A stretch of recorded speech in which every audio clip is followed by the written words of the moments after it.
안녕하십니까. 고고TV 여명입니다. 2020년 2월 25일 오전 11시가 좀 넘었는데요. 모두 건강에 유의하십시오. 미래통합당이 수도권에 청년 경제인 벨트를 짠다. 이런 기사가 중앙일보 단독으로 나오고 있고요.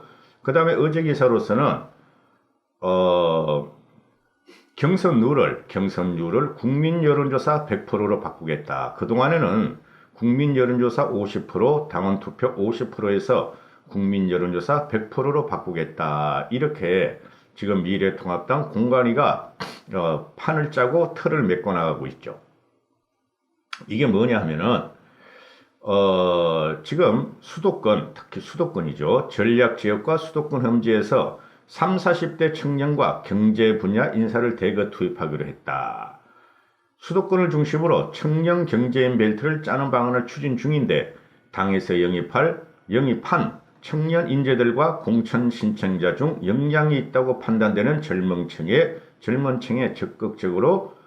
층들을 적극적으로 배치할 계획이다. 수도권에 이렇게 되는데 뭐가 문제냐 하면 말이죠. 대한민국 정치는 썩었다. 왜 썩었나?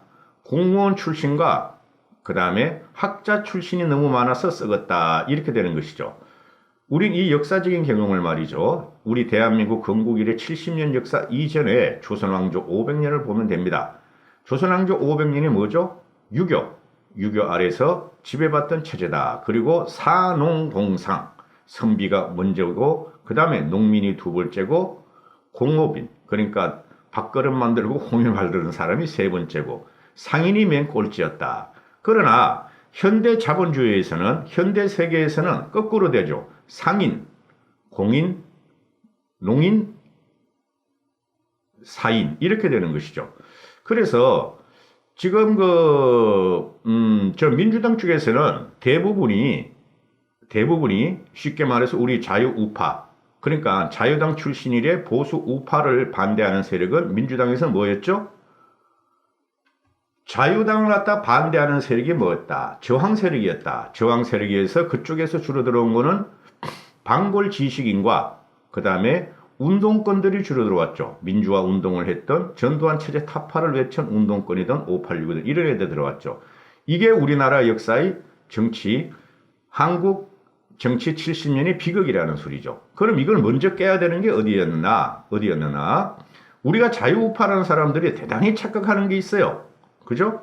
자유우파라는 사람들이 저쪽 민주당에 반대하면 무조건 자유우파다 이렇게 들어가는데 그렇지 않죠. 이쪽에서 혁신을 해야 되는데 그 혁신을 못해서 항상 우리는 민주당 쪽에 공격을 받았다 이렇게 되는 것이죠. 그래서 산업공상 체제를 일단은 깨버려야 한다 하는 건데 그걸 이때까지 자유당 쪽에서 못 깼죠. 현대자본주의는 누가 우선이다? 세금을 많이 내는 사람, 세금을 내는 사람이 대한민국의 주인이다. 그러면 세금을 내는 사람이 누구냐? 기업과 상인들이다 이렇게 되는 것이죠. 기업도 상인이죠. 그렇죠. 그럼 상인들이 정치 정면에 서야 된다 하는 것이 고고TV 여명의 생각입니다. 전 젊었을 때부터 그랬어요. 젊었을 때부터. 그리고 현대국가를 움직이는 것은 자본의 논리다. 자산의 논리이기 때문에 돈을 벌어본 사람이 상인이고 돈을 벌어본 사람이 기업을 경영하는 사람이고 기업을 경영한 사람들이 지금 현대 자본주의 국가를 갖다가 세팅을 하고 있고 그 세팅 하에서 돈만 걷어가는 것이 관료인들이고 그 다음에 그 돈을 갖다가 협조를 받는 것들이 지식인들이다. 대학에 있는 사람들이다. 이런 식으로 좀 극단적으로 말을 할 수가 있죠. 공무원들은 관리를 한다. 그죠? 공무원들은 생산의 주체도 아니고 소비의 주체도 아니다. 솔직히 말해서. 그죠? 공무원은 그대로 고인물이다. 공무원에서 혁신을 이룰 수가 없다. 그러면 혁신을 이루는 사람, 이노베이션은 항상 어디서 나오느냐? 기업가 정신에서 나온다. 그리고 이론적으로 조금씩 자양분을 공격하는 것이 지식인 대학 교수들이었다. 그러나 교수들도 결국에는 기업의 옆에 붙어가지고 찐득이처럼 붙어서 그 돈을 빨아먹으면서 살고 있다 이런 식이죠. 그래서 우리 서구 역사를 보면은 자본민주주의라는 미국을 보면은 미국은 굉장한 많은 프론티어들이 튀어나오고 있죠. 20대도 나와, 30대도 나와, 40대도 나와. 일본도 마찬가지다. 영국도 마찬가지. 그리고 왜 그러느냐? 그런 나라들은 상인을 우대한다. 일본, 미국, 영국 이런 나라들은 모두 상인 중심으로 갔다. 상인이라는 것을 크게 보면 기업가라는 거죠. 기업가 이노베이션, 그죠? 혁신 정신이 쌓여 있다. 트럼프도 그랬고, 오바마도 그랬고, 부시도 그랬고, 클린턴도 그랬다. 그 사람들이 변호사라 그러면은 우리나라 변호사랑은 다르죠. 우리나라 변호사들은 이때까지 온 게 뭔가? 그죠? 사시부터 가지고 공무원이 5급으로 들어가서 국가에서 주는 녹봉만 받으면서, 그죠? 평생을 살았다. 개혁 정신이 없었다. 그런데 미국과 영국과 이런 나라들의 변호사들은 뭐다? 치열한 시장 경쟁에서 내몰아치고 치열한 시장 경쟁, 정거래 내몰리고 거기서 이긴 사람들이 유명 변호사가 되고 돈을 많이 벌게 됐다. 그것도 상인 정신이다. 이렇게 되죠. 일본 같은 경우는 어떤가? 일본 같은 경우는 20대, 30대, 40대들이 지금 정계에 수도 없이 진출을 한다. 그 사람들을 보면은 사회적 곳곳에서 그 미래 산업을 하든가 또는 정부에 반대하든가 또는 뭐 상인으로 있든가. 그래서 그 친구들이 20대, 30대, 40들이 총리도 지금 도전하고 있다. 이런 거 되시죠. 그럼 한국은 어떻게 되느냐? 정치라는 것은 말이죠. 정권을 잡는다는 것은 행정부의 수장이 되는 것인데 행정부의 수장이 되는 정치권들은 즉 의회, 입법부라는 것은 행정부를 견제하는 것이다. 그런데 행정부 출신들이 계속 우리나라의 상위 1%에 있었고, 그죠? 국회의원도 하고 있었다. 이거부터 깨야 된다. 이거부터 깨야 된다. 이걸 깨지 않으면 대한민국의 발전과 민주주의는 성화되지 않는다. 이런 게 저는 평소의 지론인데요. 그래서 지금 더불어민주당 애들은 지금 아쉬운 존재가 뭐냐? 공무원 출신들, 관료 출신들 이런 애들이 아쉽다. 그래서 그런 애들을 영입하려고 그러는데 한국당은 그런 애들이 너무 많다. 미래통합당은. 그렇죠? 관료 출신에서 사회에 크게 봉사하지 않고 국가를 관리했던 애들이 자기들 스스로 돈을 벌어보지 않고 자기들 스스로 혁신을 하지 않은 애들이 전부 다 지금 자유우파에 지금 속해 있다. 그거 잘라야 된다. 그죠? 그 시도가 된 게 이명박이었는데 이명박 정권은 7년, 5년 동안 박근혜하고 싸우다가 볼일 끝났다. 그죠? 박근혜는 대표적인 관료 출신들을 갖다가 정부 중앙에 배치하고 관변단체에 배치했죠. 대표적인 게 황교안이었다. 그렇죠? 그래서 그 관료 출신들을 배치하고 시장 중심주의자인 이명박하고 싸우고 5년 동안 이명박 5년 동안 박근혜는 이명박의 뒷다리를 잡는 데만 노력했다. 민주당과 힘을 합해서. 그죠? 4대강을 부정하고 4대강이 끝나고 이명박이 퇴진하고 나니까 4대강을 4번, 5번 감사를 추진하고 어떻게 꼬투리를 잡으려고 그랬다. 그리고 이명박이 세종시는 불가하다. 자기 공약을 뒤집어보면서 세종시는 불가하다. 그러자 박근혜가 약속은 지켜야 한다 해가지고 엎어버렸다. 그렇죠? 그게 관료주의의 발상이다. 관료주의자들은 변화를 싫어한다. 변화를. 그렇죠? 그러면은 이 지금 통합당에서 수도권의 청년 또는 경제인 벨트를 짜겠다 이렇게 한 것은 이거는 정치의 기본이고 우리가 나아가야 할 미래 혁신이다 이렇게 되는 것이죠. 쬐끔 정신 차린 것 같아요. 그죠? 그럼 문제가 뭐냐? 지금 미래통합당에 과연 청년 경제인들이 있냐 이거 말이죠. 청년 경제인들이 있냐. 자기들이 사업을 해보고 그 다음에 벤처도 해보고 또는 하다가 망해보고 또는 성공을 한 인재들이 있느냐 이 문제죠. 벤처기업에 들어간 것은 전번에 20대 총선에 어디로 갔다? 더불어민주당으로 갔다. 그 분당에 있는 김병관이 같은 애가 대표적인 경우죠. 그렇죠. 근데 한국당에 그게 왜 안 들어오느냐? 진박 친박 공천 때문에 진박 친박 공천 때문에 망해버렸다. 그죠? 망해버렸으니까 가지를 않겠다 해가지고 더불어민주당으로 갔고 요번에는 왜 안 오느냐 아직까지 미래통합당의 혁신의 기치가 없다. 보여다오. 보여주면은 일반 그 기업인들이나 일반 그 벤처를 갖다가 해보고 망하고 또 성공한 애들이 들어올 수가 있다. 이런 게 제 생각인데요. 지금 뭐가 문제냐? 지금 통합당이 물갈이 승부수로 수도권에서 청년 경제인 벨트를 짜겠다. 이런 말을 갖다가 지금 대석 특필을 하는데 실제로는 없다. 청년 경제인들이 없다. 그죠? 그럼 청년 경제인들이 없으면은 제 생각에는 어떻게 되는 것이냐? 과거에 글로벌 기업을 경영하고 글로벌 기업에서 일해본 사람들을 끌어들여라. 그 사람들이 한국당에 안 오는 이유보다 관료들이 너무 공부하다. 특히 진박 친박들 TK가 널수구리들이 70년대 사고방식으로 아직까지도 정치를 하려고 그러니까 거부감이 있어서 못 들어오겠다 하는 게 제 생각이에요. 그죠? 그러면은 TK부터 먼저 잘라라. 진박 친박 그 관료 출신부터 먼저 잘라라. 그건 문제가 뭐가 있냐. 황교안이 관료 출신이다. 황교안이 유연성이었고 상상력이었고 그죠? 우리는 다 아는 사실이다. 그래서 머뭇머뭇거리고 있는데 공관위는 그런 거 무시하고 황교안도 어차피 대선 주자 중에 하나일 뿐이니 기업에서 일해본 사람들, 로펌에서 실제적으로 외국에서 공부해가지고 생존 경쟁을 거친 그런 변호사들을 써라. 우리나라 교수들은 대부분의 의용이었고 박근혜 정부 때는 박근혜 정부를 위한 의용이었고 더불어민주당 때는 더불어민주당을 위한 의용이었으니 그런 교수들을 쓰면 안 된다. 그죠? 혁신적인 게 누구냐? 혁신적인 교수들이 누구냐? 현재 문재인 정권을 가장 많이 비판하고 미래를 갖다가 제시하는 그런 교수들을 써라. 근데 안 들어온다. 과거의 구닥다리뿐이 없다. 그죠? 박근혜 정권을 갖다 빨던 교수들 뿐이 없다. 그것도 다 쳐내야 한다. 그럼 누가 들어오느냐? 말씀드렸다시피 기업가를 들여넣어라. 기업가를. 대한민국은 시장 자본 민주주의 국가인데 시장 자본 민주주의 국가의 핵심은 뭐다? 기업가다. 기업가들을 들여넣어라. 그 다음에 누구를 들여넣어라? 사회적으로 성공하고 도전해서 성공한 젊은 청년을 들여놔라. 근데 그런 애들이 지금 안 오고 있다. 또 누구냐?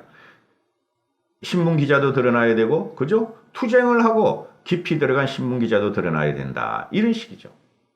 운동권도 반성을 하고 실제적으로 시장 자본주의에 편입된 운동권이라면 드러나라. 이런 거죠. 이걸 이때까지 한국당 하나도 못했고, 진박 친박이 계속 정권을 잡고 계속 국회의원을 하고 싶었고, 21대 이후에도 지들이 뭐를 하려고 그랬으니까 안 됐다. 그런 진박 친박은 대부분이 뭐냐? 관료 출신이고 지방 토호였다. 쳐라. 그리고 그 다음에 뭐다? 이제 새로운 세력을 드러나야 한다. 기업가를 드러나야 하고 상공인을 드러나야 하고 그죠? 신문 기자 등을 드러나야 하고 그죠? 사회에서 치열하게 싸우고 비판을 가했던 그런 세력이 한국당에 와야지 보수 혁신이 되고 정권을 잡았을 적에도 무너지지 않는다 하는 것이죠. 산업공상이 아니고 상공농사가 돼야 됩니다. 상공농사. 산업공상의 그 이념과 그 구닥다리를 가지고 이때까지 지탱한 게 자유한국당이었고 박근혜 정당이었다. 이렇게 보시면 새누리당이었다. 그래서 국민들은 정치인보다 또는 사회 혁신이 돌아가는 것을 국민들은 더 잘 알고 있는데 그걸 갖다가 미직미직하고 막판에 진박 공천 공무원을 갖다가 관료들을 갖다가 가용한 것들을 그것이 탄핵의 원인이었다 하는 것이죠. 그래서 지금이라도 바꿔야 한다. 바꾸는 걸 빠르면 빠를수록 좋은데 요번에 공관위가 한번 왔으니까 한번 기대를 해보자 이런데요. 그럼에도 불구하고 지금 사람이 없다. 보시죠. 지금 통합당이 전략지역으로 서울, 서초갑, 강남 갑을 병, 광진 갑, 은평 을, 인천 미추홀 갑, 경기 오산 을 이렇게 9개 지역이 지금 전략지역인데 이 전략지역과 지난해 총선에서 패배한 수도권 지역구에는 청년 경제인 벨트가 꾸려질 가능성이 높다. 그리고 공관위 관계자는 투쟁력이 강한 청년 그룹과 함께 실물 경제 전문가나 혁신기업 인재들도 공천을 조율 중이다. 부동산 물가 등에 특히 민감한 수도권 지역에서 강점을 발휘하도록 한다는 취지다 하는데 맞죠? 이거는 맞아요. 그런데 이것도 너무 적게 본 거예요. 적게. 이걸 제일 잘 아는 애들이 누구야? 제일 잘 아는 애들이 기업가들이다. 그죠? 지금 삼성전자도 말이고 그렇죠. 그 다음에 SK도 그렇고 40대 사장들 CEO들이 엄청 나와요. 40대, 30대 이사들도 나와요. 그런 사람을 대한민국의 미래통합당이 과연 올바른 길로 가고 혁신의 가치가 확실하다면은 나도 한번 정치해보고 싶다 하는 사람 있어야 될 텐데 안 온다는 거죠. 정치를 하고자 하는 사람은 돈을 안 따지죠. 그 친구들 연봉이 뭐 수십억이 된다 그래도 한번 해보고 싶다. 그죠? 그런 사람을 전략공천으로 집어넣어라. 근데 안 와. 이게 답답하다는 거죠. 솔직히 말해서 30대라고 그래가지고 경제활동을 안 한 사람들이 40대라 그래가지고 경제활동을 안 해본 애들이 어떻게 경제인 벨트를 갖다가 구성을 할 것인가? 지금 한국당에서 나오는 게 의사검사로 알려진 송한섭 전 검사, 박대성 페이스북 코리아 대외정책 부사장, 김보람 인사이트 컴퍼니 최고 컨텐츠 책임자. 요게 이제 쉽게 말하면 의사를 해봤으니까 경제활동을 해봤고, 페이스북 코리아를 해봤으니까 박대성 이 페이스북 코리아 대외정책 부사장을 해둔 박대성이도 경제활동을 해봤고, 김보람이라는 친구도 인사이트 컴퍼니니까 해봤고. 그런데 지성호 같은 경우 북한 인권단체 지성호, 이거 뭐 경제활동도 아니다.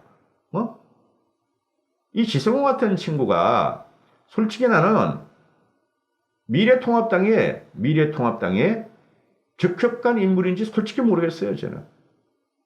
이런 친구는 그냥 시민단체를 하도록 놔둬야지. 그 다음에 체육권 미투유로 김은희. 글쎄. 그 다음에 국제탐험가 남영호. 그 다음에 김병민 경희대 개공교수. 김병민이야 옛날에 뭐 한국당 새누리당에 서초구 의원이고 이런 애였는데, 여기 보면은 실제 경제적으로 치열하게 경제적으로 치열하게 경쟁을 한 사람이 별로 없어. 그럼 더 끌어들여야 되는데 끌어들일 수 있겠느냐의 문제죠. 그래서 빨리 진박 과거 세력을 쳐내야 된다. 그걸 제일 마지막에 압박하면서 그러면 안 된다 하는 게 제 생각이에요. 그다음 윤창현이 이 친구는 뭐 유튜브도 하대 자주 나오고. 그다음 김용화. 왜 이런 사람뿐이 없어? 다른 사람 찾아봐야지. 안 들어오니까 지금 문제죠. 그 추가 영입도 고려하고 있다. 이렇게 하는데 추가 영입해야죠. 적극적으로 달려들어야죠. 그죠? 그 다음에 당 최고위는 지금 이게 인재영입위원장이 누구예요? 황교안 라인이죠. 황교안 플러스 염동열이가 하고 있는데, 황교안이가 옛날 인재영입위원장 자기가 하려고 그러다가 실패해가지고 염동열한테 넘어갔잖아요. 그런데 관료가 보는 세상하고, 그죠? 시장 상인이 보는 세상은 현격하게 다릅니다. 관료는 상인이 주는, 즉 우리가 경제활동을 하는 사람들이 세금을 주는 거를 먹고 사는 거예요. 혁신적인 가치가 전혀 없어요. 관료가. 황교안이 대통령이 되더라도 혁신 못합니다. 이 사람이 갈 길은 뻔해요. 제가 볼 적에. 차마에서 말씀을 못 드리는데, 그런데 대선 후보까지 가서 한번 경쟁을 해보라 이거지. 황교안이도. 그죠? 안철수 같은 경우는 너무 작아. 솔직히 말해서. 그죠? 그러면은 전체적으로 오픈을 해야 되는데, 오픈을 지금 몇 명 공천 안 했잖아요. 오픈을 해서 경선을 붙여야 되면은, 그죠? 그리고 지금 한국당 미래통합당에서 사람들을 모으는 방법은 확률을 제끼는 거야. 확률을 제끼는 거야. 확률을 제껴서 대한민국을 갖다 개혁하고자 하고 혁신하고자 하는 사람이 들어와라. 정치공학을 갖다가 따지지 마라 이건데, 아직까지도 통합당이 정치공학을 따지고 있죠. 그렇죠. 그래서 아직까지도 미래통합당이 통합이 됐음에도 불구하고, 물리적으로 통합이 됐음에도 불구하고 문재인 정권에서 떨어져 나온 중도 무당층을 갖다 흡수를 못해요. 그 사람들이 사표로 될 가능성이 많다. 잘못하면은. 혁신을 하면 된다. 그죠? 제가 또 말씀드리는데요. 현대사회는 경제인이 중심이에요. 경제인. 모든 것이 경제인한테 나옵니다. 정부의 관리라든가 정부의 그 관할은 없어져야 된다고. 그런데 문재인 정권은 들어서 정부의 관리 관합. 심각하게 그 망언을 한 게 있지 않습니까? 사기업은 대기업은 더 이상 낙수효과가 없다. 사기업 대기업은 고용 창출 효과가 없다. 그래서 정부가 문재인 정권이 나라에서 직장을 마련하고 나라에서 직업을 만들겠다. 생발광을 하다가 3년 동안 나라를 망하게 했죠. 그런 거 반대되는 게 뭐예요? 경제인을 내세워야 된다는 거죠. 경제인을. 경제를 하고 회사를 갖다가 웬만한 규모로 한다는 것은 그건 종합예술이에요. 종합예술. 정치도 마찬가지지만 그럼 뭐야? 경제적으로 여기저기 다 부닥치고 경쟁을 혹독하게 걸쳐보고 동물의 왕국에서 이긴 사람들이 정치를 해야 되는 게 맞아요. 다 하면 안 되겠죠. 일부 30-40%는 그렇게 가야 된다는 거죠. 그게 서구에서 지금 일어나는 거예요. 서구에서. 한국은 역시 아직도 조선시대 그 사고방식에 빠져가지고 공무원이면 뭐 대우를 해주려고 그러고 시험 보고 들어갔다 해서 공무원이면 대우를 해주고 아니 그럼 공부 못하는 사람은 가치가 없나? 공부 못하는 사람들이 더 나중에 출세할 수가 있지? 그죠? 그러면 선비정신이 남아있어가지고 좌든 우든 아주 웃기는 소리를 하고 있어. 이까지 하겠습니다.